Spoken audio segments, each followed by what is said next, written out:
ဒါတော့ဒီနေ့ iftar ရဲ့အတွက်ကိုactor လေးလှုပ်ရှားဖြစ်တဲ့ဗီဒီယိုလေးပါ actor လုပ်ဖို့ကကြတော့ပုံစံခွဲရေနွားနိုးရေတကြားစာပြီးတော့ကြုံဒါပဲလိုပါတယ်ရှင်ဒီ actor လုပ်တဲ့ပုံစံခွဲလေးက macro မှာလည်းရတယ်ဒါမဲ့စနာကြတော့ mention ထားရဲ့ ACC ကဝယ်တာပါအခု30ပါတဲ့ဥစ္စာကို1000ဝယ်ပေးရပါတယ်ရှင်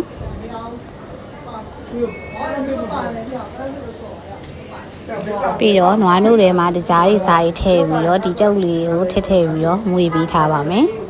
နွားနို့နဲ့ကြုတ်နဲ့ရောထားပါမယ်ရှင်ပြီးရင်အဲ့ပုံစံခွက်လေးထဲမှာအဲ့နွားနို့နဲ့ကြုတ်နဲ့ရောထားတဲ့ဟာတွေကိုထည့်ပြီးတော့အာဗန်ထဲမှာ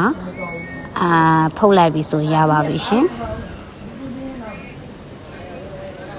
အာဗန်ထဲမှာကြတော့မီးကို200အားထားပြီးတော့30နဲ့ဖုတ်ပါတယ်ရှင်